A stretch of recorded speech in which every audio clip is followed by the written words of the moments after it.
pernah terjadi di salah satu zaman Khalifah Umawi pada saat itu, di Abbasiyah, di zaman Abbasiyah, ada satu Yahudi pura-pura masuk Islam.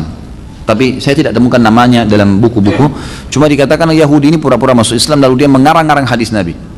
Dia belajar nih dari para ulama-ulama tabi'in, kemudian tabi'in maksud saya, dia belajar hadiri pengajian, kemudian dia mulai hafal hadis-hadis. Tidak lama kemudian tiba-tiba dia buka halaqah. Di zaman dulu teman-teman sekalian tidak gampang orang buat pengajian. Di zaman dulu tabi'in ini nggak mungkin, harus betul-betul gurunya mati mungkin baru dia buka pengajian.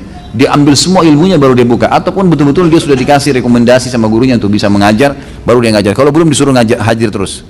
Jadi tidak gampang itu. Tiba-tiba orang ini yang tadi Yahudi mu'allaf masuk Islam ini tiba-tiba sudah buka halaqah di masjid. Para ulama-ulama tabi'in tanya, siapa si fulan? Oh si fulan murid yang pernah hadir di sini. Kemudian ditanya lah, gitu kan. Ada beberapa diutus oleh para ulama-ulama yang datang ke sana, coba dengarin apa yang dia sampaikan. Ternyata ada yang disampaikan ngawur nih, banyak hadis-hadis tidak benar, tidak pernah ada gitu.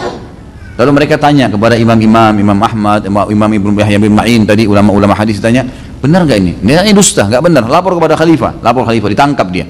Begitu ditangkap kata khalifah, kenapa kau berani ngarang-ngarang hadis Rasulullah SAW? Apa kau ini benar masuk Islam atau enggak? Dia bilang, sebenarnya memang saya sengaja masuk Islam untuk ini, untuk mengacaukan kalian. Dia sudah tahu nih, khalifah tanya, tangkap untuk membunuh dia sudah. Ini harus dihukum kalau dia tidak benar. Karena sudah tersebar hadis palsunya. Kalau diminta pertanggungjawaban dia nggak bakal bisa. Sanadnya sudah ngawur, ya, matanya juga ngawur, gitu. Nggak mungkin. Lalu dia bilang, memang saya sengaja masuk Islam, saya pura-pura untuk menyebarkan, untuk mengacaukan agama kalian.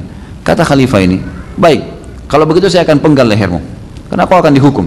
Dia bilang, kalaupun anda penggal kepala saya nggak apa-apa. Saya sudah membuat 1000 hadis palsu. Dia bilang, saya sudah membuat 1000 hadis palsu.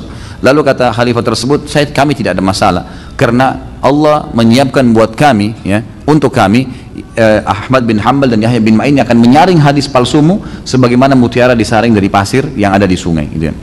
Seperti itulah penyampaian.